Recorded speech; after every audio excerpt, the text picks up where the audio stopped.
gonna start the thing. Start the thing. We're starting the thing. A thing. Doing this. I'm letting people in. Them at all. So we're gonna have some people are watching on YouTube. Some people are joining the video chat here. I kept it open for all people. Brungles, what are you eating? People who are joining. Hey. Hi. Kenny, Carly, hi. I think we've all done this before, but just as a introductory disclaimer, generally speaking, keep yourself muted unless you got something to say, and then feel free to chime in. But otherwise, it'll avoid crosstalk if people stay muted. I'm just giving one more update to the Discord to let people know we're here. You want alcohol? No. All right. Yeah, wait, we were just talking about Brendan. What are you eating?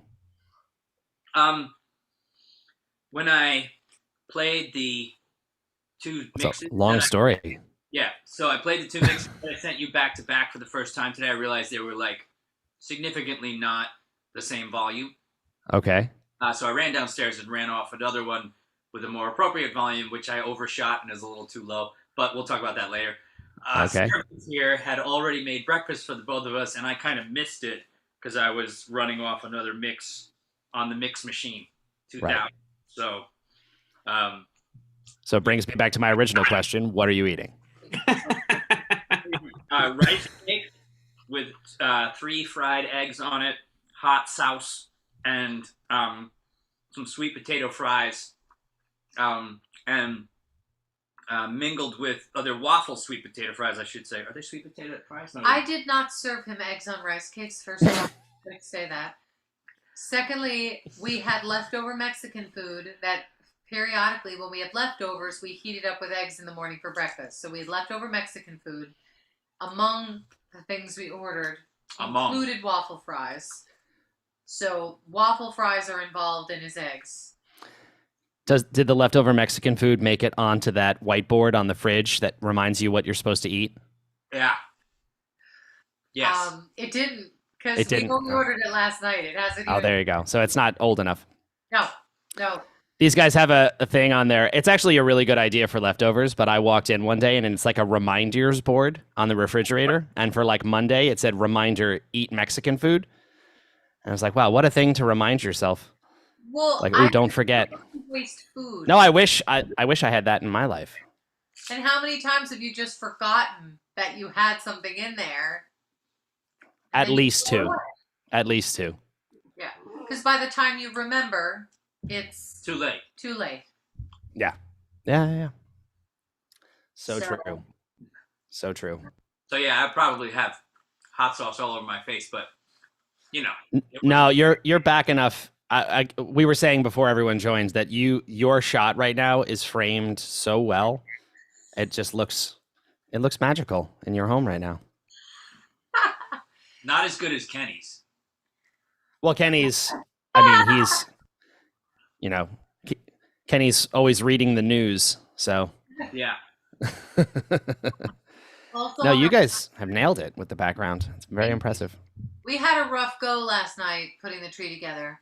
Oh, yeah? Yeah, because it turns out that, like, everything we have is my mother gave, it was, Sturben's clan stuff that she distributed, so it's all really old. 70s lights. Yeah, sure. Well, not that old, but, we've been together more than 10 years, and we've never actually bought anything. So, this is all more than 10 years old, and, several of the light strands are, on the verge of either totally dying or starting a fire, and we have to, I think next year we gotta buy some new lights. Right. Oh, boy. Sorry. Well, we worked it out. We had to, shape the lights together. I think Joey and I are in the same sense where I don't think there's a single piece of Christmas decoration that we own that we have bought ourselves. Yeah. Yeah. So. It all just gets absorbed. Hand-me-down. Yeah. Over the years. Well, we worked it out. You worked it out. You could have fooled me. Looks magical in there. Did you get the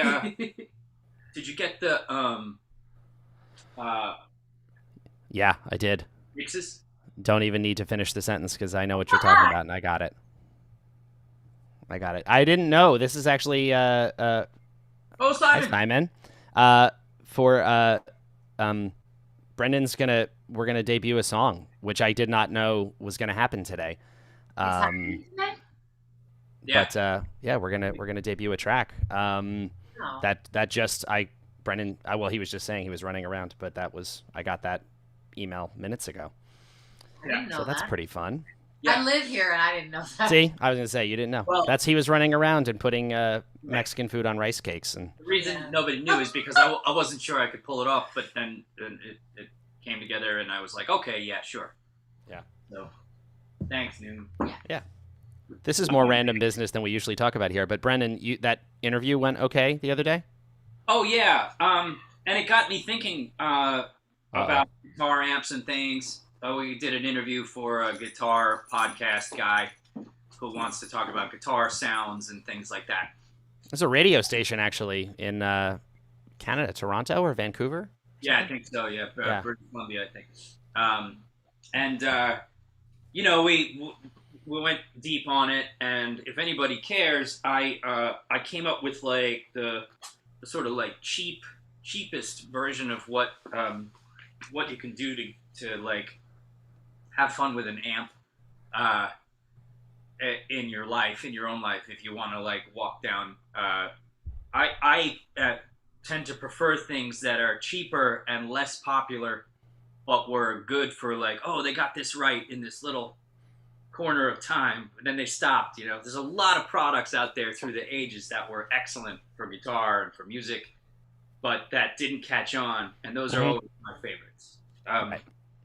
So that started with not having a lot of money to spend on gear and having to like research, and now I have a pretty clear picture on like the things that you can get on eBay and not break the bank, but still get some good value out of. So I brought an old amplifier up out of the basement and a guitar to play later or whenever. Cool. Simon has a question. Go ahead, Simon. You're free to speak up. Hello. So some time ago, Brendan, you posted that you did something that Brandy was going to troll you mercilessly about. What was it? Come on. You know what?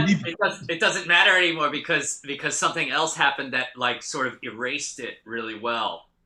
Oh, I really don't. I want to know what this is referencing I think we need to know both to see whether it. because I'm not doesn't sure make- that I know. Matthew, I think I have an idea. I think it has to do with a certain vinyl record.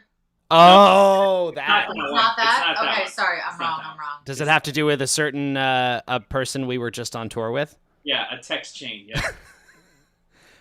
Wait, a text chain? Did I miss Oh, that. Yeah. Wait, I missed it. Oh, I thought you were talking about a bicycle accident on tour. Oh no. Oh. Look, that's not. We're not allowed. No one's allowed to talk No. about that. Okay, all right. I'm just saying. What's I just- what's the other thing? Oh, you little jerk. What's the other thing? Wait, which one? What's the thing? What is the actual thing that we're I don't know. What we're now establishing is that there are countless things. No, we're talking about a communications exchange that went down that Brandy thought I had embarrassed myself with, but it after time played out, it turned out it wasn't that embarrassing and everything was fine. What is this? Can you give me any No, I'll tell you clue? later. I'll tell you later. Brandon, You know, you just don't know what. Yeah, you do know. do you All right, know? well, Do you know? I think I do. Yes, I'm pretty sure. I think I don't know how can we describe this for people in a way that's safe for Brendan's Can you dignity. check me? I just I want to know. What can we say? I don't care that much about my dignity. I just don't want to like dish, with somebody Yeah, else there's no involved. So it wasn't that big a deal. We're making Brendan sent an accidentally embarrassing text to someone and then shared it with us, and we made fun of him for it for a while, and then it wound up being totally fine. And it was he was overly worried about it, but that's we'll leave it at that because we don't want to name names. But there we go. Sturbans is now remembering what it is. I think I know. Oh, yeah. Okay. Okay. I still feel cringy, but it worked out. But then the cringy feelings never totally go away. But even though it worked out, but it's Maybe like, someday you'll feel okay enough to share it. But yeah. for now, we'll leave it at that. It was an overshare with someone you didn't know that well, and then, like, wow, like, No. Yeah. not that. I love how we're dancing around it. This is That great. was- I feel like this is a little unfair to people who don't know, but we should leave it at that. Yeah. Yeah. Well, Thank you, everybody Simon, here- for bringing that up. I would have forgotten about that. Yeah, nobody was- needs to know the specifics. Everyone here, I'm sure, can relate to the toothpaste being out of the tube, so to speak, and wishing desperately that you could put it back in and start No, over. I've never done anything embarrassing. Yeah, right. Except for Matthew. Yeah. Clearly. Just don't do embarrassing things. That's all you got to do. Yeah, just don't do things. Don't do things. is the trick. Yeah. Don't do anything. Yeah, don't do anything. Hey, I have a question. Yes. What happened to the bus Christmas lights? Ooh, that's a really good question. Scully probably has them, right? No, Scully didn't want them because she said Gabe would get mad at her for bringing more lights into the house. I have them, but if anybody else wants them, I'm happy to share. They're the or colored ones, right? They're the colored ones, yeah. But no, I was just curious if they made it into. They like, did. the They did store. make it back. yeah, they're Yeah. good. So we have another tree that we have to decorate, and we were going to use them on that tree. But yeah, she said that Scully has so many lights that she knew that Gabe would get upset with her if she brought more home. Scully, some of you might know, is our tour manager in the United States and sometimes overseas as well. And she is amazing, and she decorated our entire bus with like Christmas lights because we were out in the pre-Thanksgiving, like just as the holiday season was picking up. And she is always amazing at making a tour bus feel like home. But at the end of the tour, she was going to just abandon it all. So I'm glad, Gabrielle, you rescued most of it. I did. It was a rescue operation. You know what? When we decorate the other tree, I will send a photograph, and that is Scully's decorations. You guys have a second tree? So what happened was, one year we brought home a Fraser, which, as it turns out, doesn't smell so much, and we were really sad that we didn't have the good Christmas tree smell. So Brendan is like, let's go out and let's get a little tree for the bedroom. So we got a little balsam, which is very smelly, for the bedroom, and that turned into a yearly tradition now that we have Mini in tree. the living room and a tiny little tree. There's in the tree, and then there's bedroom. mini tree. You have tree, and then you have smelly baby balsam in your bedroom? Yeah, Yeah. SMBB. But funny enough, we made the reverse mistake this year, which is that we got balsam here for the living room. and Oh. we got a Fraser for the bedroom. Yeah, so we completely screwed it up this time, which So- made it a waste so entirely. Well, no, you're just sharing the smelliness with all your guests. Yeah. More so. Yes. And we don't Yeah. get any No. of Wow. No smell benefits from baby balsam this year. It's not baby balsam. It's baby Fraser. It's Footy Frazier. You guys, man. It's That's a little one. good. It's just a little one. Yeah. No, it's just a little one. That's fine. It fine. gives us the good Christmas feeling at night when we go to bed. With Mama in her kerchief and I in my cap. Yeah. Anyway, what is that story that I just quoted? It's a, Twas the night Twas before the Night Christmas. Before Christmas. That's what it was. Oh, there you go. Who is that? Is that like a Dickens poem or something? Who the hell is Let's that? find out. Isn't that Charles Dickens who wrote that? I think it is. I think I it think might so. be. Stand by. If I remembered that, that's weird because I haven't Was cared about that for a very Night long time. Before Christmas. My mother used to read that. Brandy, just on another note, on your recommendation, we watched partially watched the first episode of the new Sex and the City series. I watched the whole thing. No spoilers. Joanne has not Uh-oh. seen it yet. I'm not going to spoil anything. I'm just going to say, and you're going to make up your own mind, I had to walk out really fast. And I have not hated that series. Now, I don't know, maybe I don't get it. Maybe there's like I'm missing something that's important. But I got like, ooh, I can't, whoa, no, hell no, not watching this. And I walked. It's possible that you're not the target demographic, Brendan. I don't know about that. I'm not saying I don't know. I've watched almost none of that show in my life. I really but like just the from the little bit I do know, maybe it's not meant for you.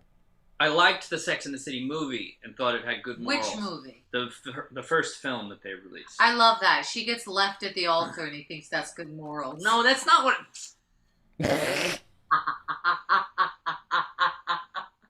Damn. I can't like things. I'm not allowed to like things. You're allowed to like this. Okay, but the poem was Clement Clark Moore. All right. Anyway, not Dickens. CeCe Moore. But in any case, no, I think you meant because like she fussed so much. Oh, Dickens wrote A Christmas Carol. Oh, right. Oh, right. That's what we're getting confused by. Right. Does anybody know the story, The Little Match Girl?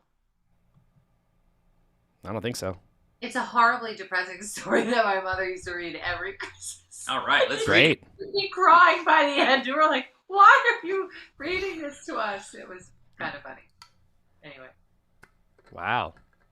Well, So, that, Matt- maybe we can make that a new Patreon tradition where we go on Patreon and read a horrible story for Yeah. everybody. Oh, and The Gift of the Magi. 2 incredibly depressing Christmas stories that my mother would read to us. That's great. And The Giving Tree.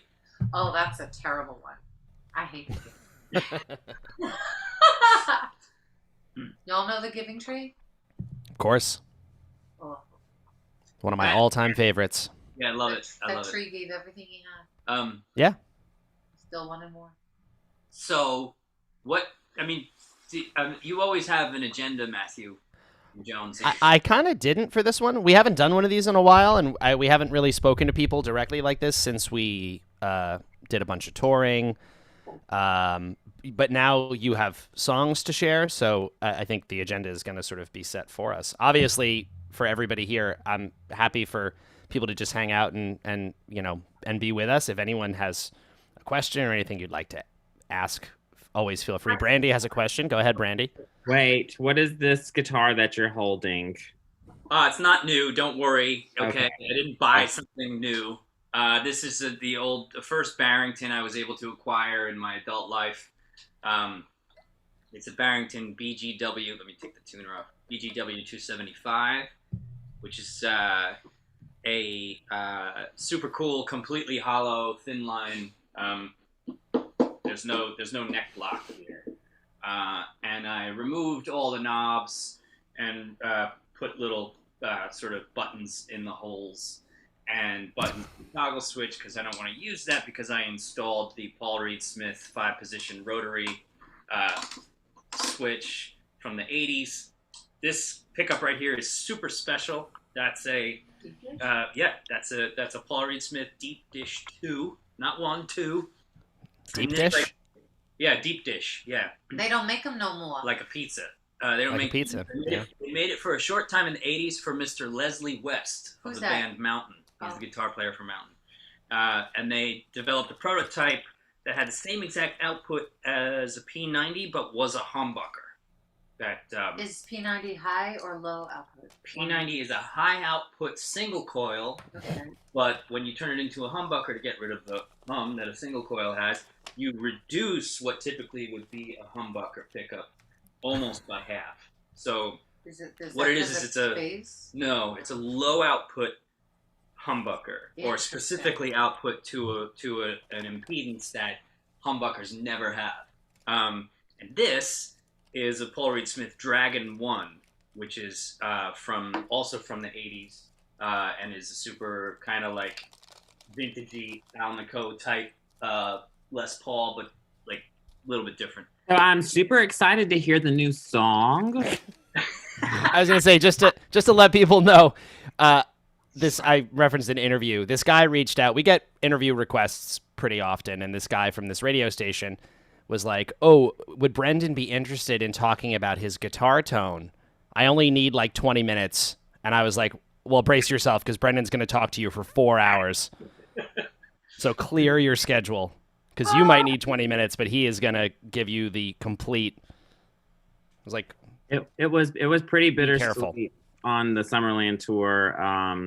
Vernon Reid, like one of the all-time greatest guitarists, happened to be as obsessive about his guitar stuff as Brendan, and we were playing. It was like some like arena show, and I like left. I went and like did work. I talked to my mom, and I was gone forever. And I came back, and they were like still on stage, just like talking about pedals and guitars and auditioning different things. It was like a match made in heaven. it was.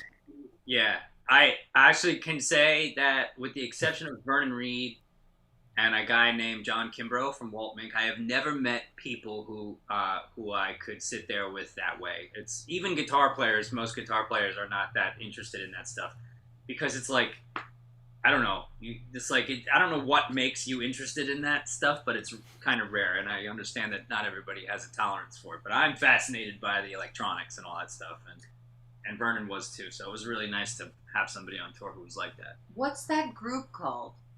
Would it be Guitar Heavy Talkers? Yeah, Guitar heavy talkers. guitar talker, Heavy Guitar Talkers. heavy guitars.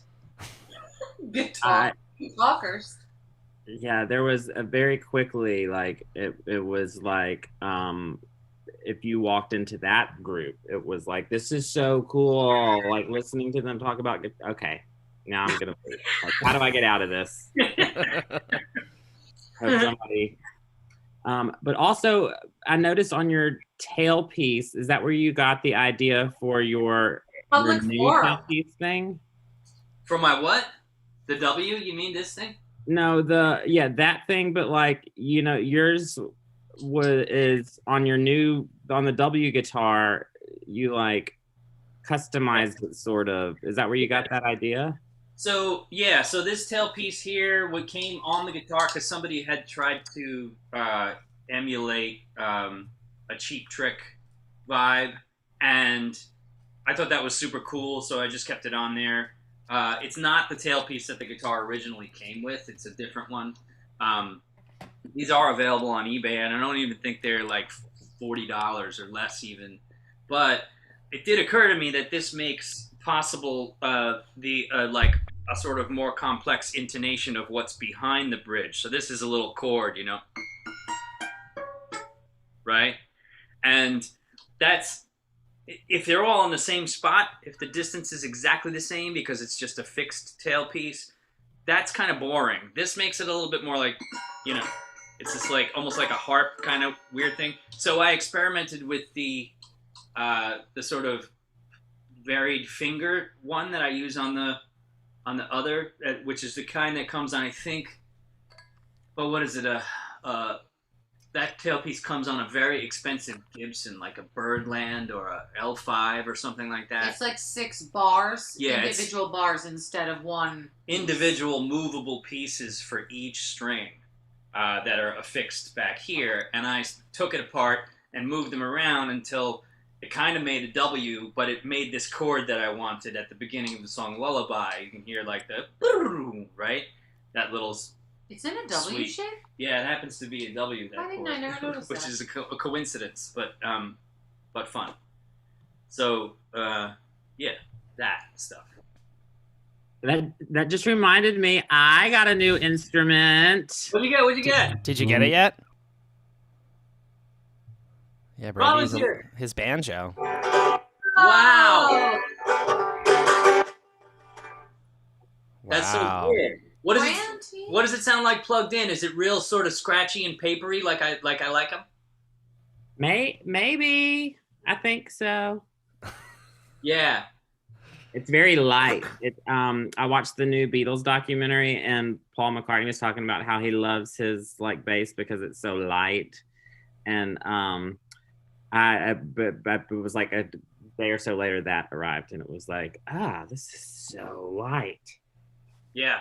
Great. I agree with that. I think lighter instruments are better, but on tour, the last day of tour at Pappy and Harriet's, Art Alexakis let me play his custom Les Paul that Gibson made him, and that thing's heavy, and it kicks ass. So I was surprised because most heavy guitars are like dead to me, but this one was not. You're dead to me. Yeah. So who can know these things? I don't know. You think maybe you're a little biased because it was Art Alexakis' guitar? Could be. One of my favorite songwriters hands me a guitar, and it's like it could be a total piece of shit. I imagine he hands you his guitar. He's like, check this out. You're like, oh, this sucks. What the fuck? I really overestimated you. Why did I even like Everclear? Does anybody have tour questions? It's okay if you don't, Yeah. Everyone's like, no. but if you do, feel free. Tour 2022, Gerben and Sarah asking. Yes, I mean, as long as the world continues to be held together By glue? through this tenuous ball that it's currently in, yeah, we have every intention of. It's looking like fall of 2022. We'll be back in Europe. Yeah. That's the current Actually, plan that we're working I'm towards. actually I can announce this that we actually do have 3 anchor dates booked in the United Kingdom. We do? There you go. Yes, we currently do have them booked. They are actually on the books, and contracts are, real and everything. And it's everything's always COVID pending, but this looks like it's probably going to happen and be Yeah. the three anchor dates to which we fasten another 30 or so shows, exactly. and hopefully get down to Europe. The European thing's going to be a little bit complicated this time. We've never done a tour of Europe or the UK without them being in the European Union. So I that's new territory for I us. think, yeah, the hopeful thing that we heard is that because we're waiting a little bit longer, that hopefully a lot of they're currently ironing out a lot of kinks, and there have been issues for bands who have been trying to do this travel, especially if you start in the UK, which we usually do. But fingers crossed by that time, many months from now, there'll be a better system in place, and we'll have a more clear understanding of what we need to do so that we can just do it. But yeah, that's the goal. We have that is the fall, and then probably maybe we'll see a little bit more American touring, possibly more in the lens of like a headline tour or a co-headline tour with another act in the late spring, early summer-ish area. But yeah, the short of it is we are definitely planning on doing as many shows as we can next year. It's you looking share- promising. Can you share one city that's involved in the overseas? No detail, just like Not right now, no. Okay. I can say something else that I haven't said publicly. There is talk, and just talk, mind you, of the entire Summerland touring bill doing European and United Kingdom Really? shows. There's talk of that. Now, Summerland, I mean, do you think our little operation is a difficult thing to bring overseas? Summerland is tremendous, and Art really has his work cut out for him organizing those tours to be productive and cool and safe. So, no, all bets are off kind of until it's like tickets selling or whatever. But Yeah. But there was a lot of discussion of like, because we clicked so well on tour, there was like talk of maybe we should take this elsewhere, It was a funny thing, actually, because we were on Summerland. We were the smallest. We were the first band on the bill. We were the smallest band because we don't have nearly as much experience touring in America as all of those guys do. But then as we got to know all of them and we spoke a lot, we have better roots in the UK than any of them do. They don't tour over there nearly as often as we do. So immediately it became this conversation with all of those bands. They were like, can you get us over to the UK? Can you put us in touch with your booking agent? And all of that has now started. So, Of course, this is like step 1 of 30 to actually make something like that happen. But the gears have started to turn a little bit. So fingers crossed that we can do something because It was a great tour. All of those bands are incredible. I mean, even if we got one of them with us over there, I would be beyond thrilled. But Absolutely. yeah, it's a very it's a special group. Right. So yeah, we'll see. A couple people are asking about even rough dates. The most we can say for the UK is we're looking at October. October is the time that those anchor dates are sitting in. I can't. Nothing more specific than that right now. It would be irresponsible to say, but that's the general window you're looking at. Yeah. Yeah, and I'm excited about it. You know, we're kind of a little bit different. We just because we go and do. Most bands from America go to the UK and they play 9 shows, maybe 10 shows in the academies and like bigger venues. I don't like going over there for 9 shows. I want to go over there for 40 shows. So we purposefully travel more to more nooks and crannies and hit the clubs and the pubs and play Sunday nights and whatever we can get, because that feels like a tour to me. 9 days in academies does not feel like a tour to me necessarily. So there might be some hybrid where we've done in the past, like when we did the Get Happy tour, and then we came with, after that, that was like, what was that, like 10 dates, 12 dates or something? Get Happy? After Get Happy? Oh my God, that's a deep pull, Brendan. It was a very few, and there was Get Happy was like a week or so after those shows we did. Yeah. Get Happy was like low double digits in Yeah. terms of how many shows the Get Happy tour was, but then we tagged on with other bands. You know, our typical 28 to 35 days of touring in clubs. So we might do some kind of combination of that. Again, COVID allowing, you know, and so on. So that's the talk right now.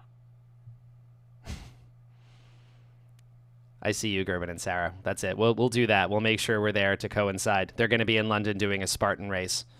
Oh, So- wow. That's so cool. That's You guys awesome. are amazing with that stuff. Yeah, Yeah. you guys. I mean, we see your posts and the stuff. It's unbelievable.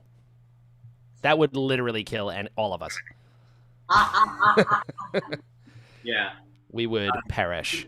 It's running. You're going to run, not ride. It's like multi, right? It's like running, but also there's some climbing and crawling, and it's a whole thing.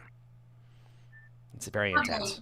Yeah, I watched a little bit of a documentary about a sort of heretofore unknown alpinist climber called Eric. I think his name is Eric Andre or something like that. Like that's It's not Eric Andre. No, it's not Eric Andre. It's like his first 2 names are Eric Andre or Andre Eric and then Oh, okay. Yeah. Lecoeur or Do something you want like me to look it up? Yeah, he's amazing.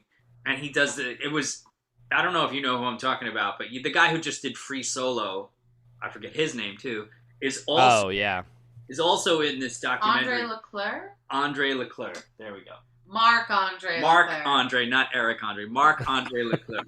And he is from British Columbia, I think, and he made no effort to become noteworthy or publicize any of his efforts to try and become an alpinist, and he is the best. But he was discovered by other alpinists. He doesn't promote himself at all. He's like, for him, it's like a really kind of private journey. He doesn't like to be in the spotlight or anything, but he actually is the best one of all of them and has broken all the records. And he's Wow. just discovered. Were now. you there, Brendan? Were you there on the bus when we watched Free Solo? Exactly. I Yeah. don't know if you guys have seen that documentary about the guy who free climbs El Capitan in Yosemite. But one of the most interesting things about that documentary was the idea that trying to film him, like the idea that making the documentary was the thing that might screw him up. Yeah, it might get him killed. Yeah. That he would be nervous to be filmed. That he knew he could do it, but he was afraid that having cameras there would be the thing that would throw off his focus and make him fall. And I've never seen a documentary before where the focus of it was how the documentary would impact what was happening. It was such a weird thing to think about. And it's really was fascinating to me, the idea Yeah. that the cameras are the foreign element for him. Yeah. And that introduced this other weird thing, which was like, well, if he actually does successfully free climb El Capitan, we might miss it because we're trying so hard to make him feel like he's not being filmed. Yeah. So if it might mean we don't have a camera set up when he pulls Yeah. it up. That was his whole thing. He's like, I can't be at a dangerous spot and turn a corner and see a camera and have that distract me and lose my grip. Oof. But at the same time, they want to film him doing this. That's the whole point of the movie. But they don't want to film him falling. It's so much of this conversation. It was really interesting. You don't want to kill him. Yeah. No, they were. I mean, they even show so because of that, the documentary crew are kind of part of the movie, and there are shots of the people filming it being filmed looking terrified because they are so nervous that they are going to catch him falling, and it's going to be their fault. Oh, Yeah. God. It's so crazy. It's an amazing movie. I cannot recommend it enough. You can call it an easy watch. It's not an easy watch. It's not an easy watch, but it is really, really thrilling and super special. Like the footage they got, the whole thing is just like miraculous to watch. Yeah. Wait, so did you watch that documentary on the other guy, the unknown Well, guy? I started it, which Gerben and Sarah's story about there being climbing activity in the Spartan endeavor. It made me think of just coincidentally last night after I was mixing. It was like sometimes I watch TV to wind down and like take the pressure off my ears and stuff. Like watch it at really low volume and not have it be do or die if I miss anything. And Right. I started watching that thinking I was going to get over it and want to go to bed really soon. And I was like, oh my God, this is incredible. I can't stop watching this, and it was all that scary shit, Matthew, but Yeah. 10 times as bad because this guy is way gnarlier and does shit that is like in the freezing cold, like in the Alps on these like completely perilous, where he's using spikes and he's got, nothing beneath him but like ice cloud. Yeah. Yeah. Like, Yeah. No thanks. Crazy. Well, in the name of a hard segue, why don't we play people a new song? Okay. Or do you want to play something on guitar, or should I play a No, mix, or what do we want to do? I don't care. I just wanted to preface. You're just saying- holding a guitar. You're a guitarist. You hold guitars. So neither one of these mixes is mastered. They're a little bit rough and rugged, but when you send them to mastering, they get cleaned up a little bit. So the first song you're going to play is a new one. You're going to debut a new one, right? Is that what you want to do? I think so. Okay, cool. Right? So if I could just say something about it, it's a song called People. And a lot of the Lost songs were kind of conceived while I was working a pretty depressing day job. The first job I had, like fixing printers, was on Long Island. I later moved into the city to do it, but the first one was like this, like 1996. I was like, had some riffs and was writing stuff about just the people I was with. And the workplace was, how do you say, not diverse. It was very like bro dudes, power selling computer equipment. And I was a repair guy, and they always wanted to go to like happy hour or whatever. And I fucking hated it. And so, but I didn't want people I worked with to think that I disliked them. So sometimes I went, and that was like the inspiration for the song People, which is a Lost song that is now mixed and is going to go to mastering next week. So, Matthew, take it away. Yeah. Let's do it. We need to mute, right? Do we need to mute? Yeah, mute yourself. Okay, I'm going to mute myself. And we've done this before, you guys. I'm going to start this, and if it sounds weird or bad, I mean, especially people in Wheatus will know, because I can't hear it. It's just going to play direct through my system. I don't hear it over Zoom. But if something's wrong with it, yeah, give me the wave hysterically until I fix it. And I got to remember how to do this, because it's been a minute. Oh, computer audio. This is it. Okay, here we go.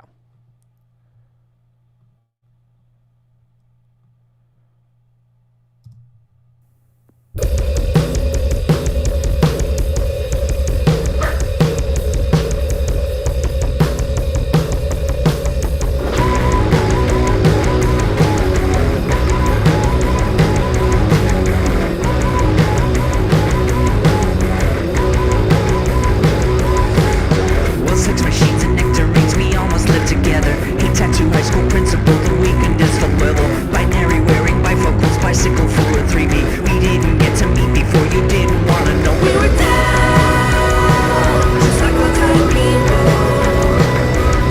I'll be round if there's no time people. I need all time people before I go insane.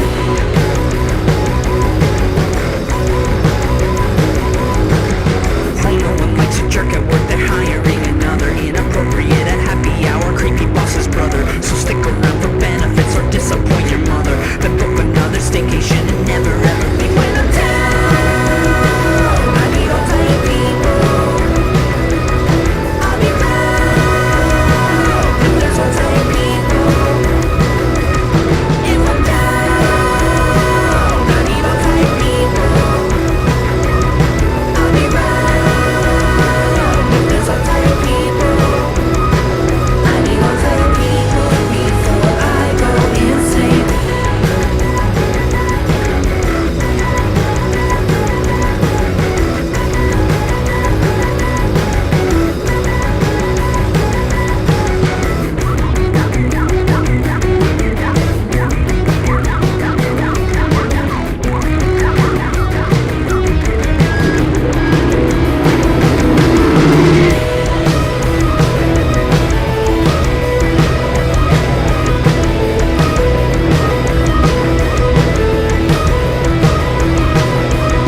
Are we young? Are we tight? Are we any kind of people? We're all wrong, not alright, whatsoever type of people. Are we young? Are we tight? Are we any kind of people? We're all wrong, not alright, whatsoever type of people. Learning right, playing tight, being better.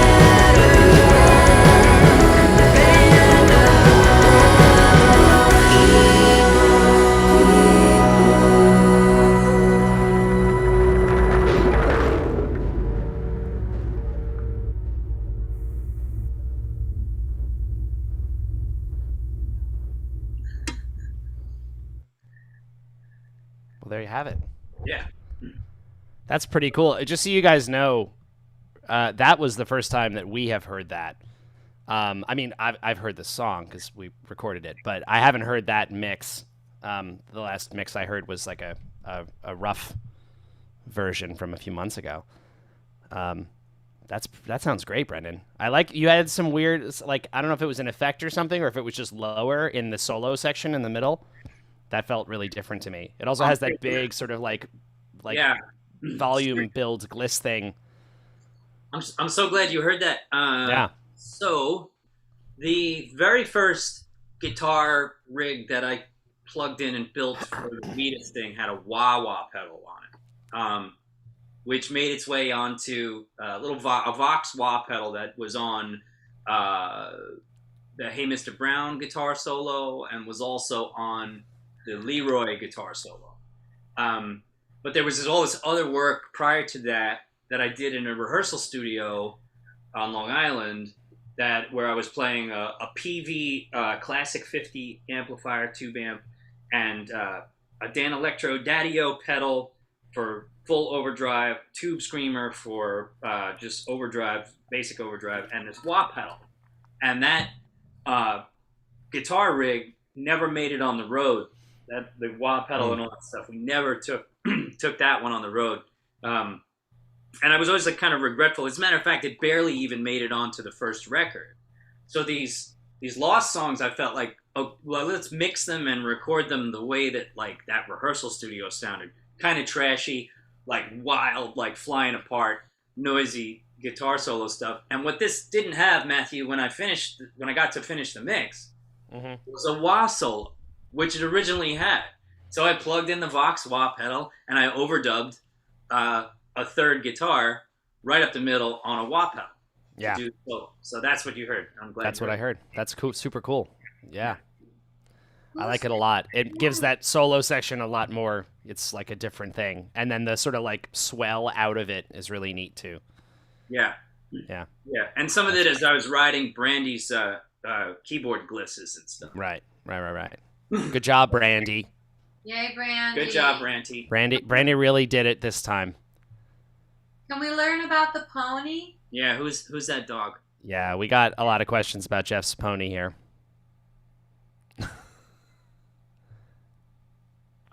This is Barkley. Barkley. Spelled with a K. Oh, that's good. He always liked to join meetings. When I was working from home during the pandemic, he would always interrupt the 9 a.m.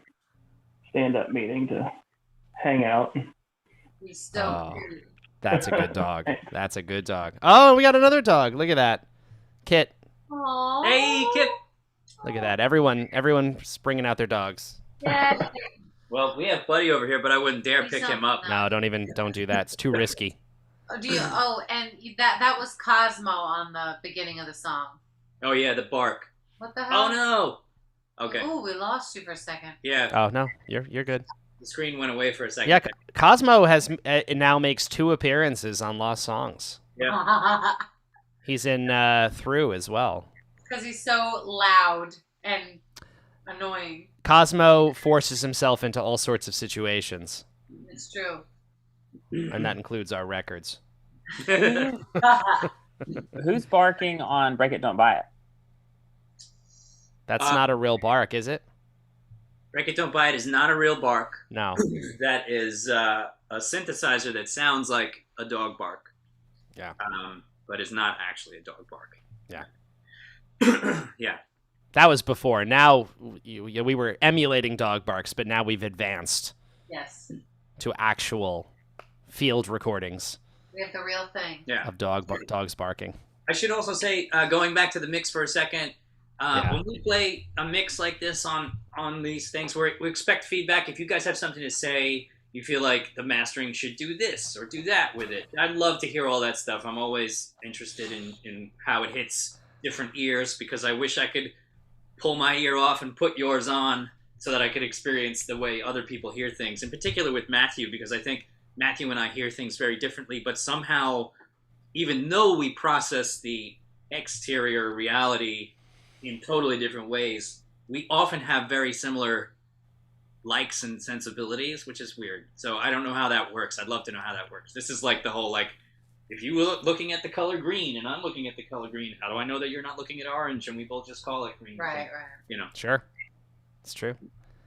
In the chat, Sarah said that she thinks that it should sound more like a cupcake falling from a window. Great. Well, we all Well said. Well said. yeah, we're all shooting for that. That's what cupcake. we're striving for, and this is, we always just get as close as we can for Brendan. It's hard. Yeah, and also, like, I mean, would you want an album that was like 20 cupcakes in a row? I guess you would. Of course. What are you talking about?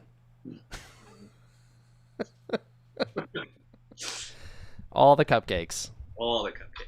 They Yeah. can't all be they can't all be smoked salmon and pizza dipped in coffee. No. No. Oh, we Well, got that would be a. to write on the message board that we have to remember to eat the pizza crust that's in there. That's true. Just crust. Yeah.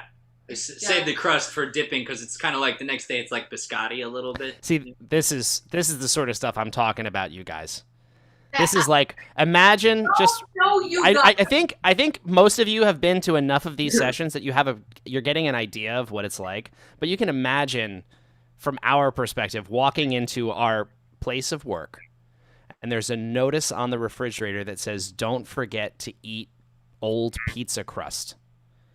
And then when you say, "What's this about?" the reaction is usually like, "What are you talking about?" Otherwise, we're going to forget to eat it. Of course, we have to do this. Or the reaction is, oh, fuck, I got to remember It's like, "Oh, I forgot to eat the pizza crust." that I reminded myself on this piece of I have Thank nothing you for to do with reminding the me. pizza. I won't be eating the pizza. I won't be eating the pizza crust. You what? Pizza you. 2 pizzas ago, I ate some. There you go. Pizza, There I you go. could- The truth always comes out eventually. Because certain people do not have the luxury of Glenn. eating pizza all Oh, the Glenn's time here. and not bursting out of all their clothes. Right. Glenn's here. Robin's here. Everyone's here. Hello. Ren's here. Yeah. So very festive. Very yeah. good. Oh. Wow. I love this sort of gothic Scottish graveyard behind you. That's pretty great. Is that too. Vegas? What is that?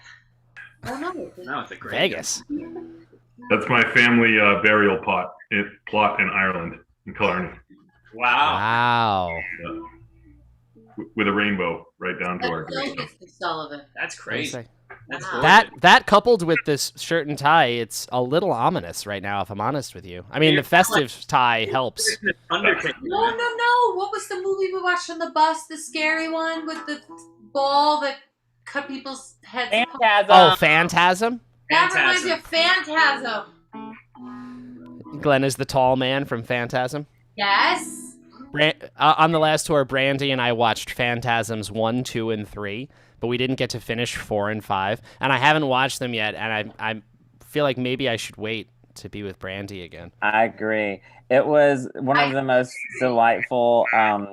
We like randomly. It was very like kind of cold and I don't know on the West Coast, and so we were all cozy in this Christmas bus watching horror movies, and Your colleague. and Gab could not contain, like, she would even like try to not watch, but something would happen and she would just immediately like scream and like freak out.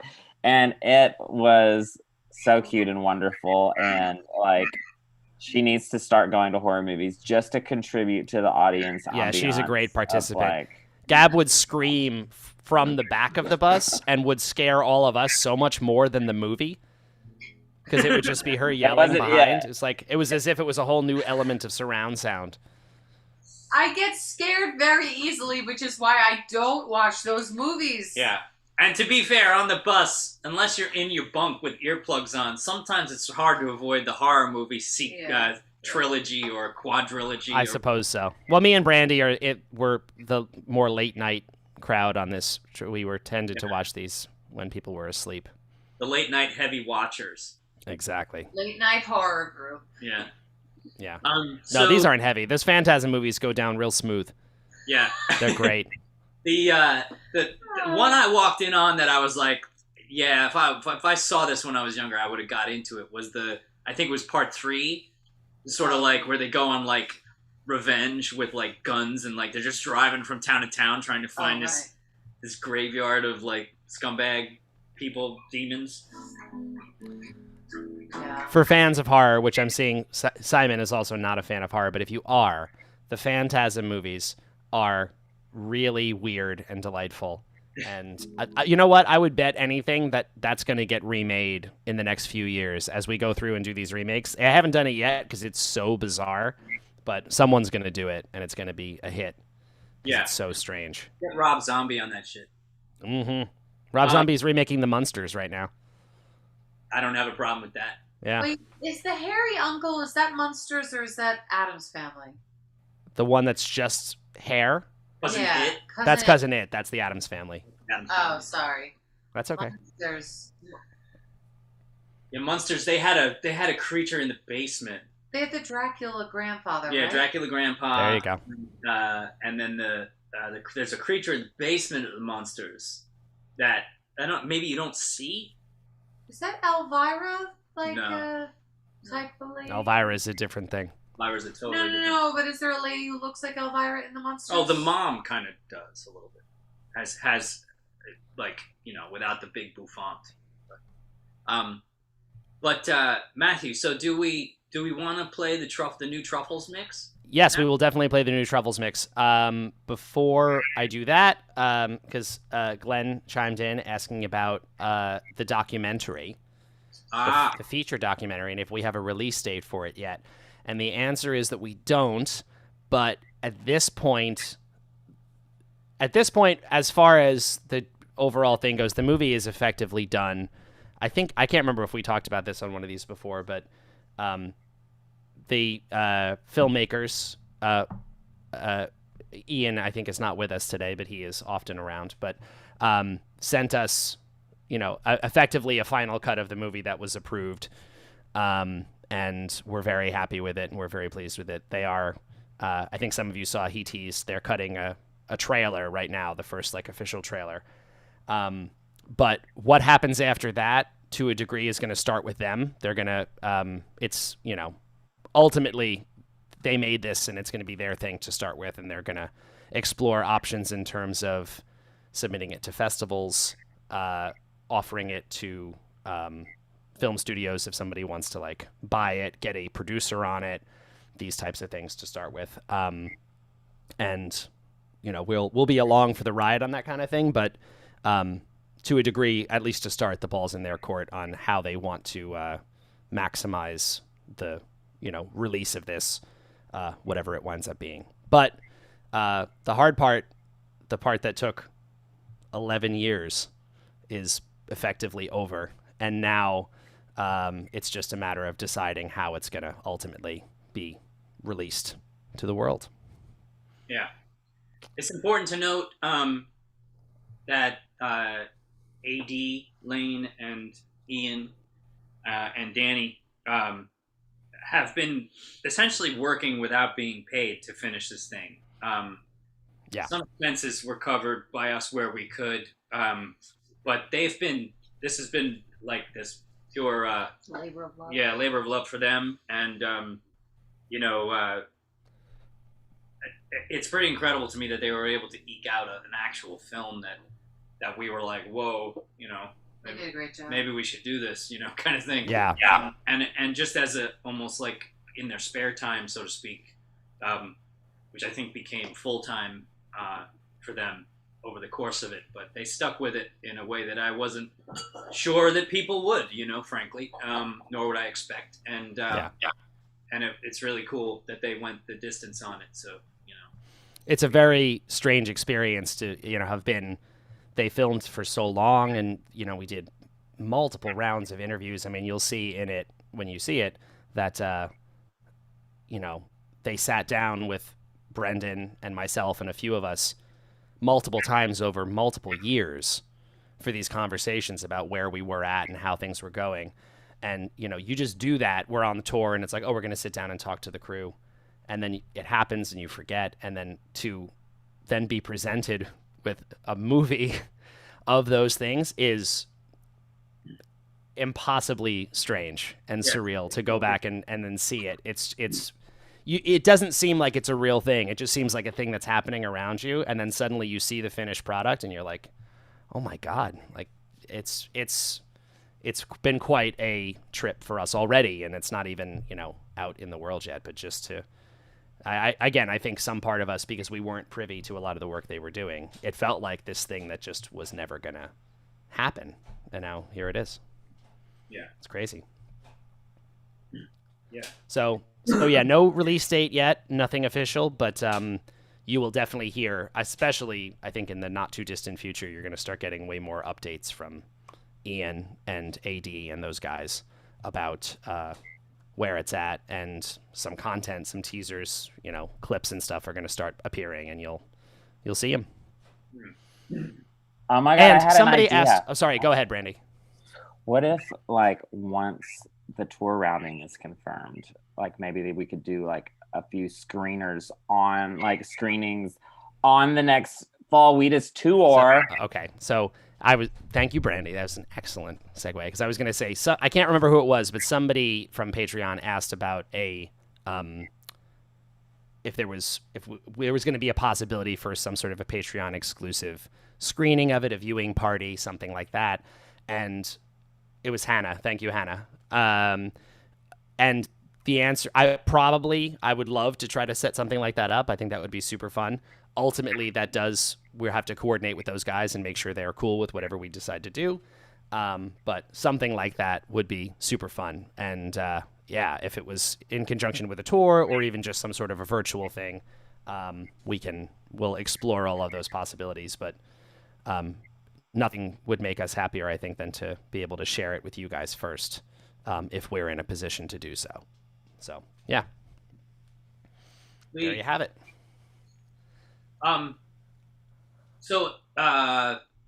So truffles time, is that what it is? Yeah, let's do it. Okay, so I just want to say something about this. I ran it off. I finished it 5 minutes before we launched the Zoom. I think I have a little bit more work to do on it, maybe another day or so, to try and tie it together a little bit. I will say this: it's the first one of the original 10 songs that has some slight but important differences. When we made the first record at my mom's, we rushed. We had 3 weeks. We were like tearing through it in the middle of the night, and there were like, it was like moments where it was like, do you do that live? I don't know. Fuck it. You know, it just, like, it was just like, we weren't sure what we were delivering. Now we've been doing these songs for 20 years or plus, and some things just make a lot more sense than the original versions. Slight differences, like little nuancy things. So I would like to hear if you can point anything out in that regard. It's a little quieter than People, Matthew, so I don't know if you have the ability to regulate that at all. Maybe, I don't know. Very slightly different, slightly lower volume. I think I can give it a boost here. Hang on. But yeah. Oh, and it's like, that's all I'm gonna say for now, is that it's slightly different in certain ways, but identical in most. So. Oh shit! Hang on. Or attempted identical in most, I should say. Okay, I think that'll be a slight boost. All right. Well, I'm excited about this because I have not heard this at all. Yeah. I'm gonna mute. Brennan's gonna mute. All right, let's see what happens, guys. This is crazy. This is Truffles 2020. We're going 2020.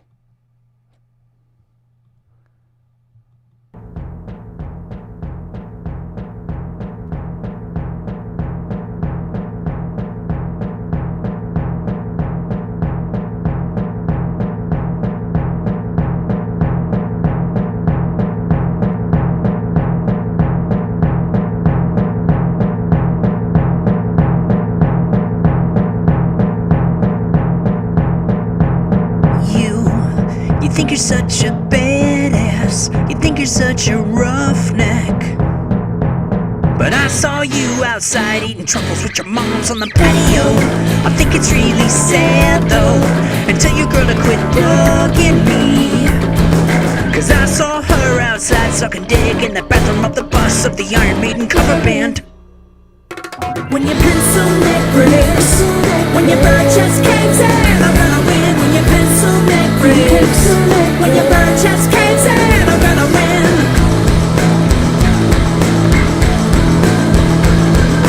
Me, I'm just another gringo, a bitter jalapeno. But I get more mantequilla in a week than your bitch ass gets in a lifetime. You're stepping on a landmine, you're gonna shoot your eye out. I'm thinking what in the Sam Ham Hill is going on with your moms and the clogs and the skirt wouldn't fuck off on my country with a flag on her face and a stolen dick. When your pencil neck breaks, when your bird chest caves in, I'm gonna win. When your pencil neck breaks, when your bird chest caves in, I'm gonna win. When your pencil neck breaks, when your bird chest caves in.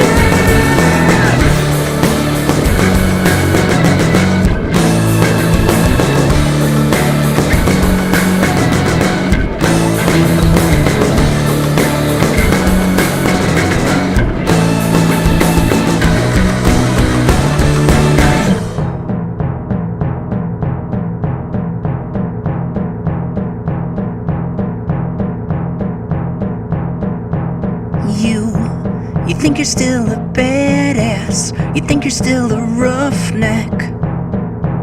Well, let's take this outside. Okay.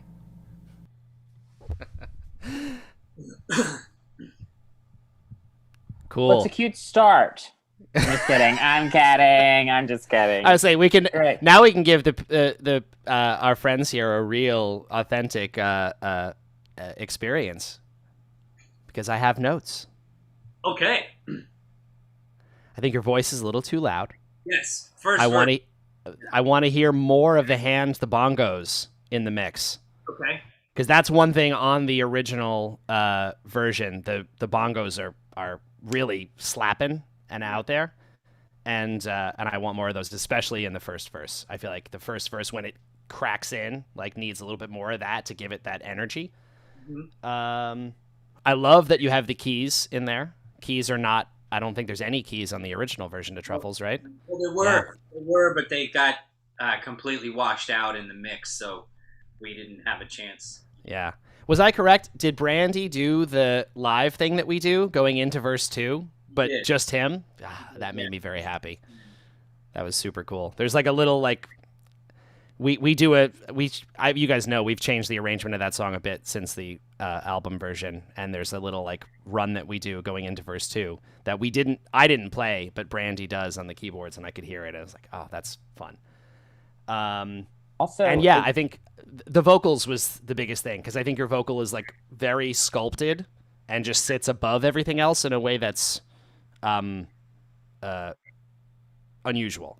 So one of the way that I do this is I typically make everything very, very, very disparate from one another. All the instruments very different, and then I blend them back together with ways where they're kind of like harmonically, the glue makes sense.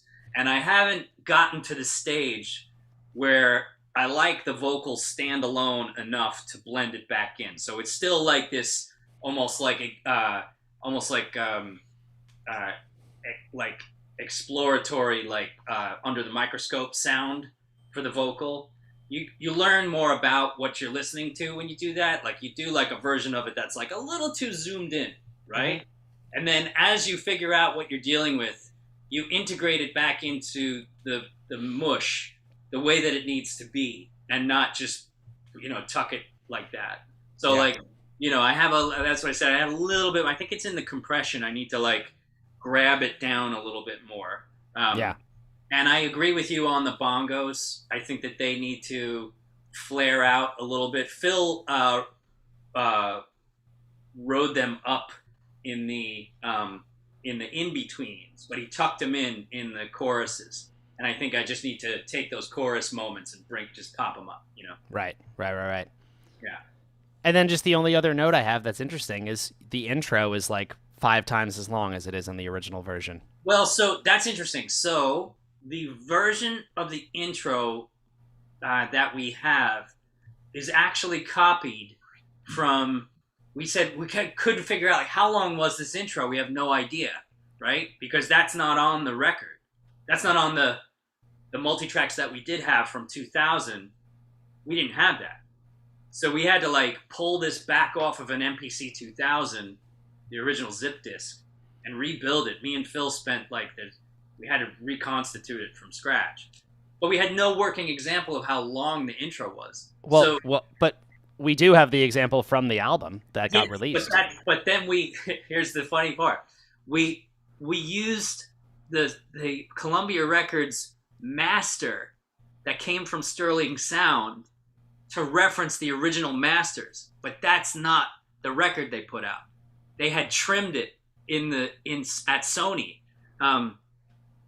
So you're saying that you're saying that the length right now is the length you had it, and then it got trimmed before the album got released. Yeah, correct. Now I only had that length in there because if you have it too short, you can't put it back. Right. Of course. If it's longer, you can trim it and make it shorter. But if it's not long enough, you're screwed because it's an incremental fader ride that goes up on Sure.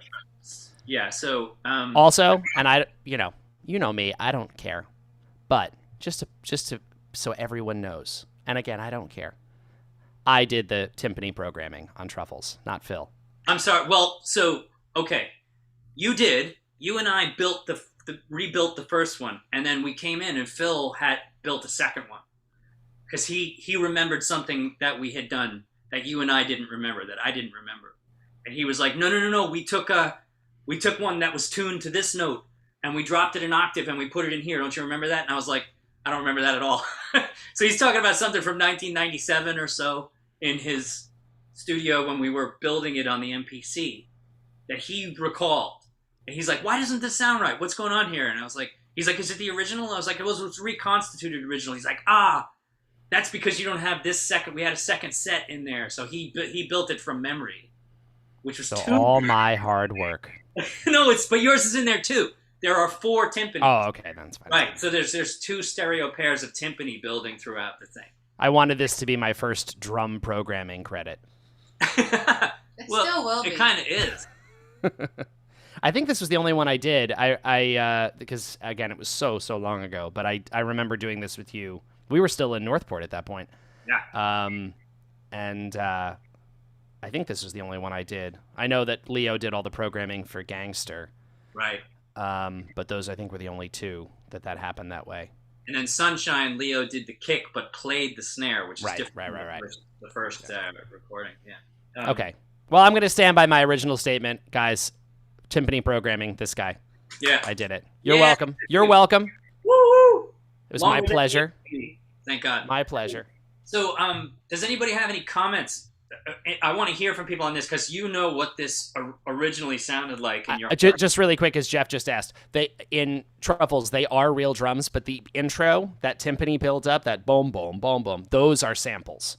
That's programmed. So that's like we took those sound effects and those are like laid in on top. And then when the verse starts, that's when the real drums come in. But the same as the original recording, those are actual samples. They're not real timpani hits. Those are programmed.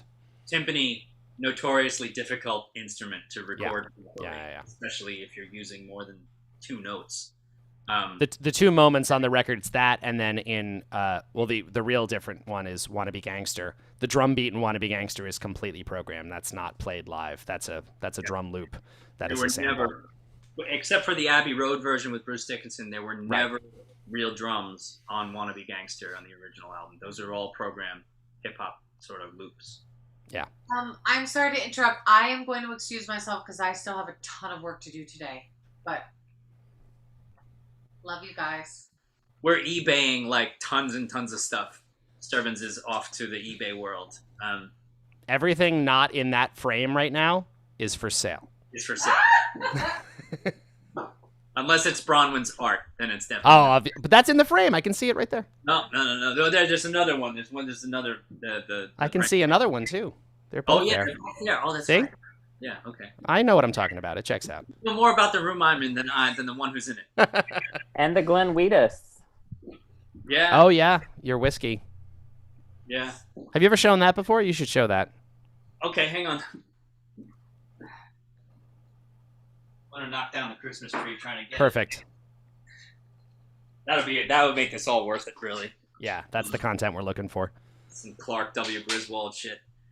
This is from our friends the Greyfriars up in Perth, Scotland. This is like, Jesus Christ, this is almost 20 years old now. That's very old, yeah. Yeah, really old. Never been opened. I think it's a single and not a blend. I think it's a single. We've talked about this, but I don't know what occasion it would be that would warrant cracking that at this point. Lady You're gonna Gaga have to- wearing Teenage Dirtbag. That's never going to happen. So gonna happen. I don't understand how. I'm sure it's gonna happen. Yeah. So this was Lady Gaga's moving into a whole other direction. She's doing all the Tony Bennett stuff. I think that window is past. She will come back to her metal. She'll come back. She'll come to her senses. Yeah. Yeah, I don't remember what year they did it, but it's in Arran. It's from the Isle of Arran, Aron, or Arran rather. Like, it's very dark print that I can barely read in red. But yeah, it's from the Glen Friars pub single malt series that they There you did go. for friends and people. And one day we'll drink this. I would appreciate being there. Yeah, 25th anniversary maybe. I don't know. It's an idea. It's a It's an concept. idea. 25th anniversary or a Lady Gaga cover, whichever comes first. Right. Cool. And I don't mean just covering it live. I mean putting it out as a single.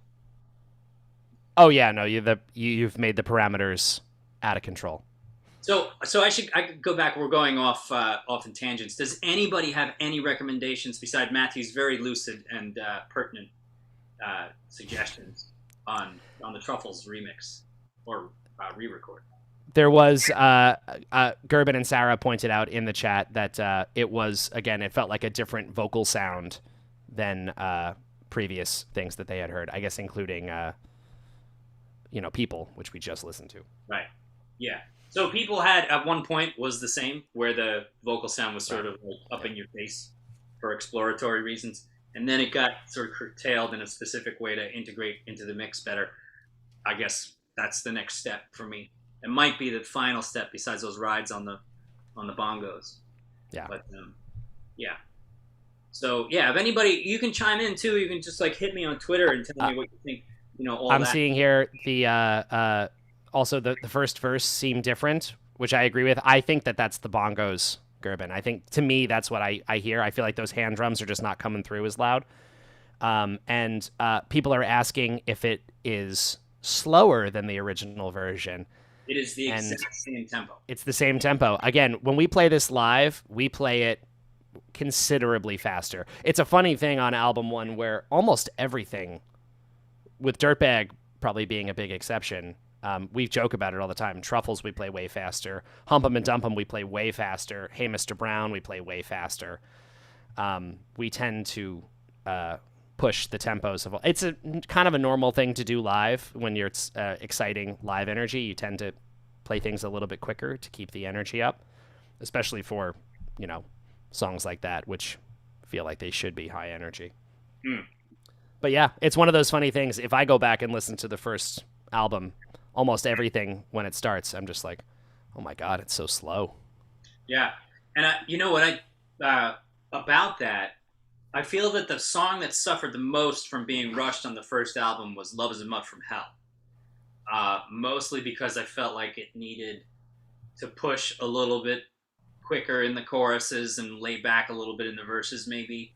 But then, Matthew, when we play that song live, you realize that there's this like, you really need to watch that tempo in quirky little ways.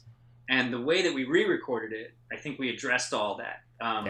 Yeah. And it's actually a little bit the opposite of what you'd think. You're pushing the beat in the verses and you're dragging the beat in the choruses, and that feels right. And I don't know why. We've had that issue before on that song where it's like you start at a tempo that feels good, and then by the time we get to the "She Takes Advantage of Me" part, it feels way too fast. Like Brendan can't even get the words out. It's so quick. So it always starts a little slower than you feel like it should, and then you let it. I feel like that song has the most fluid tempo of anything on the first record. Yeah. Yeah. So everybody, of course, we're listening. It's a challenge to make something over again. Oh yeah. Easily go down in flames. So your opinions are really important. Yeah. Brandy's got a question. Yes, Brandy. Are these the A and B sides of like the new single thing? And yeah, this pair will be the new single. Yeah. How does this make us? What's the sentence? Oh, it's a question. Truffles, people. Very early on, Brendan had this idea of like having the single pairs be like a phrase that made sense. So it was like, I guess it was, I'd never write a temporary song about you, right? Was that the pair? Yeah. And, but it collapsed pretty quickly, but I guess we're going to try to keep it. Well, Teenage Dirtbag mope is an imperative. So it's like a dismissive, like Teenage Dirtbag mope. Like, yeah, like suffer in your dacks, What were the other ones? Well, the FBSM one is pretty tough. That was Hump 'em and Dump 'em and FBSM. Yeah. And then sunshine through is a sentence. Sunshine through. Yeah, exactly. It's not exactly a sentence. Sun and shine have to be 2 words instead of 1. Oh, whatever. Anyway, this But wait, would anybody? there's some real insight into our brainstorming that goes on as well. Yeah, totally. So I just have to run and take care of something very, very quickly. I'll be right back. BRB. Oh, he'll be right back. Okay, great. Okay, he's gone, guys. Now we can really talk about what we thought about that track. It was awful, terrible. Man, he's That's way savage. off the mark. He's losing it. Joey, I feel like you haven't said anything. How are you? Give her a second. I'm very well, Matthew. Thank Oh, you for good. asking. Good. I don't want to draw too much attention, but you've That's been good. very respectful and very quiet. Yeah, I speak when spoken to. I know my place. Very good. I'm just a backing singer. I'm just. Oh, come on now. Come now. Fast, yeah. Honestly, that was. I'm actually really glad that was a more rough mix to be shared with you guys, because we usually that happens a lot. Well, Brendan will text us a mix and be like, "What are your thoughts?" and we'll share them. But it's the first time we've done one of those with the group. But it is funny how like you miss little things. Like there's so much going on in a mix that it's easy to focus on something small and then miss something larger. You know what I mean? Yeah. Yeah, he knows. It's always a hindsight operation. You're always like, you're listening the next day and you're like, oh my God, how did I get that wrong? That's clearly wrong. Like, but you don't, it's not clear at the time. It's just it's weird. I don't claim to be a very good mixing engineer, actually, because it takes me a really long time to get to a place that there's consensus that it's actually viable, you know? Yeah. Some guys are like Andy Wallace can mix a song in a day. I don't even understand how he does that. He's got a system set up, and you know. But anyway, Randy, did you have another question besides all those terrible things you said about the mix while I was gone? I was just curious. Gerben, I second Gerben's question for what do you anticipate the new release date to be? Well, we have on the books right now, we have a show that we're supposed to do in March. And I would like to finish it before that. I want to be completely finished before that. I don't want this to linger. Quite a bit about the way that we landed back from tour has been like tumultuous. My parents moved out of their lifelong home, and I'm selling a whole bunch of their stuff for them. So it's it's an eBay party in here. There's shelves and upon shelves, and lots of things to move around. And the mixing requires like uninterruptible time. You know, you can't like start a mix and know that some guy's going to show up and, you know, you have to help him take a couch out. You know, like you can't do that. You have to like have a day where nothing's happening. So you can actually make the progress. So it's like, it's been a little spotty, but now it's calming down and I am moving faster. So I'm hoping to be completely done with the entire 20-song effort by March. We are going to be done with the first 10 by Christmas. That's definite. Maybe even the first 12 or 14 by Christmas. So, yeah. He said, just to be clear, you're saying that because we've released 8 so far. So Correct. we're going to have 2 more out by Christmas and then potentially more pairs. Brendan's been working on them in these pairs because it's an easier way for him to like wrap his head around the workload. So that's what started the one old one new one back and forth thing. Yeah. And you certainly don't want to mix them in a vacuum from one another because they'll be different. They'll be so different that they'll be incongruous for one record. Exactly. So you have to mix, like, while you're mixing one, set up the other one and start doing comparisons where you're like, okay, this is where it's going. This is because you're mixing an album. So it's like, gotta be kind of make sense together. But yeah, I think we're close. on Truffles. I think, like I said, maybe 24 more hours or 48 tops, and then I'll send it to mastering. But and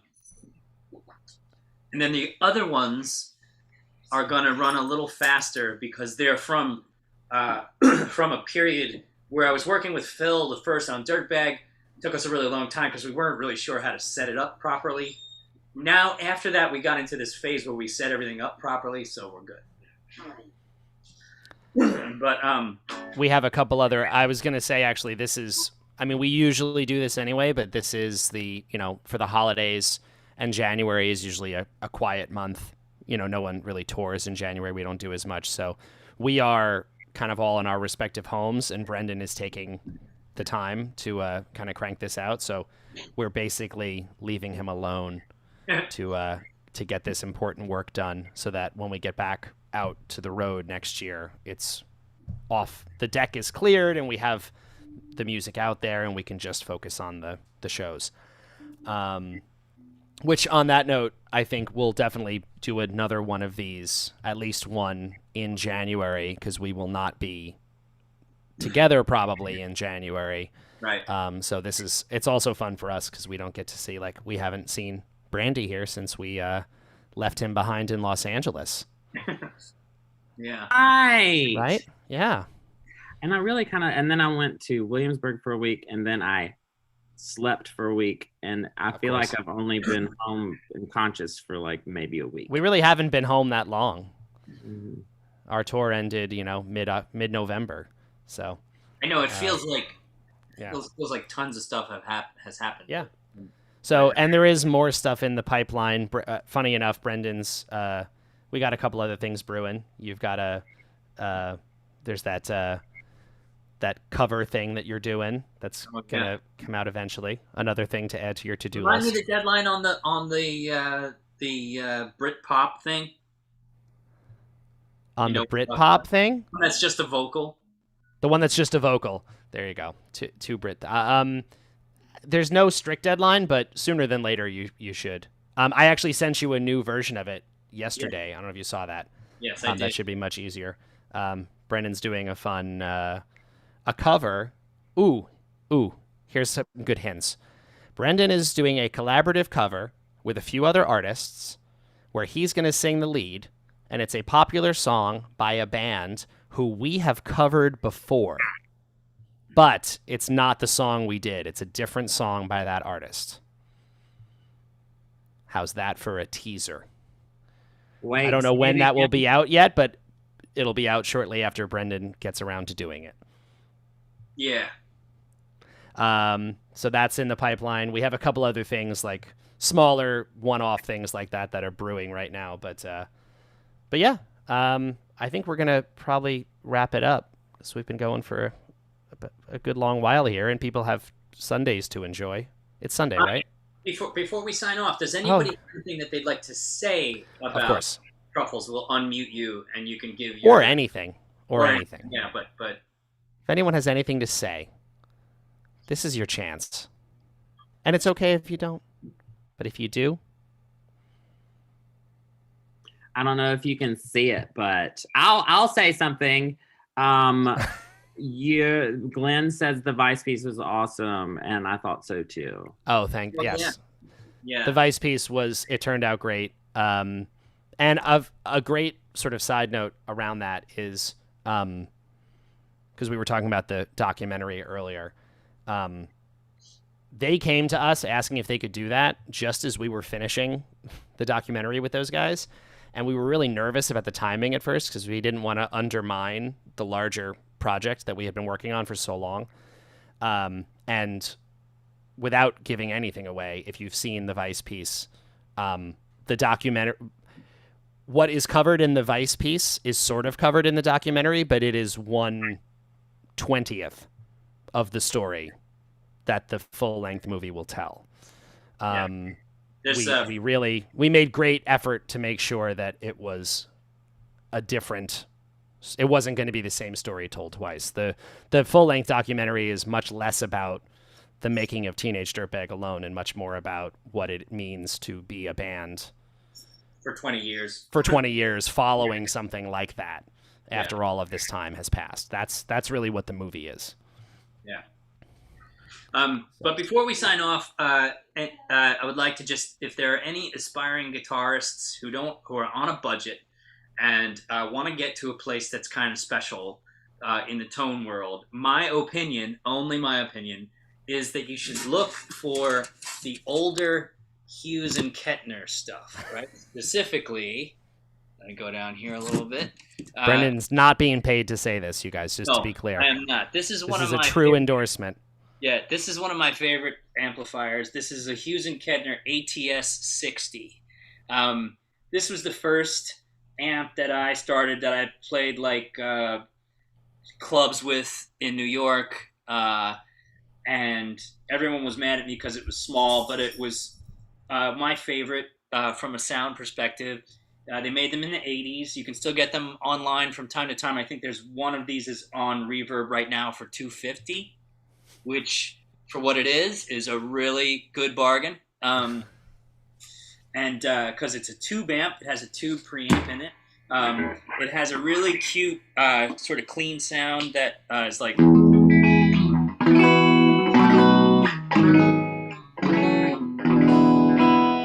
Right? It's kind of almost like sounds like a country amp or something, but it's also very sort of clean and for rock and roll sounds. And then you switch the channel and you get this kind of, right? It's got like a really gnarly.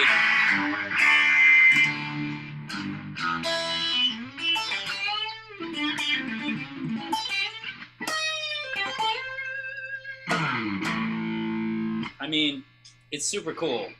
It's like no other amp for the money, and it's I highly recommend you go and find it. Now, the cool thing about the Hughes and Kettner line from the late 80s is like there's other versions. Like there's a tube preamp version that they have that's even cheaper than this, and then there's like a smaller version of that tube preamp which you can get for $100.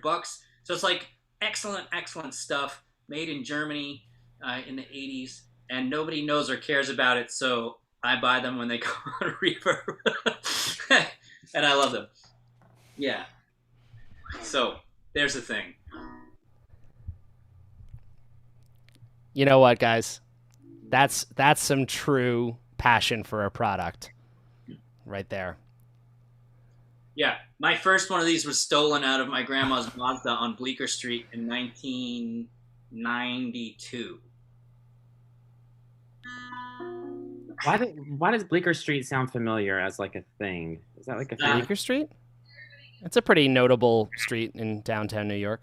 Yeah, it's like from the heyday of, it's like the Haight-Ashbury of New York, sort of. Kenny's Castaways is down there. Also, the Bitter End. The Bitter End is on Bleecker, yeah. The Le Poisson Rouge. Yeah. I stole it. Sorry. There you go. Yeah, Glenn stole your amp. I knew it. Yeah. I knew it. Well, now that Brendan's done, I would like to talk to you guys about some exciting vitamin supplements that I've been really enjoying, and I think you all would love. And if you use my discount code at checkout, no, that's awesome. Well, I don't know where to go from there. I think we're all done. I think we've said everything we're going to say. Thank you guys. As always, I say it every time, but thank you for being on the Patreon, for the support, for the love. We love you back. We love doing these. Truly, we do. And if anything, the only hard thing about being back on the road is I legitimately missed doing these with you guys. And when we're traveling, it's just impossible. I actually tried at one hotel to see if we could pull it off, and trying to get everyone on the hotel Wi-Fi, it made no sense. It was impossible. So while we're home and while we have downtime, we will do more of these for sure. And we will continue to do them because it's a joy for us. So thank you guys. Yeah. Perhaps next time if we can vote on I'll do some kind of special performance of a song or something. Sorry to throw an idea in at the end, but we can do a mini set using your amazing Hughes and Kettner amplifier. Here you go. Yeah. For the low price of. For the low. Yeah. Yeah, we'll make it happen. But yeah, no, we'll schedule another one soon. And if we don't see you before then, happy holidays, whatever your holidays are. Happy New Year, and we very much look forward to playing more, releasing more music, all that good stuff next year. Thanks, everybody. Thank you. Goodbye for now. Much love. Goodbye. I'm gonna end.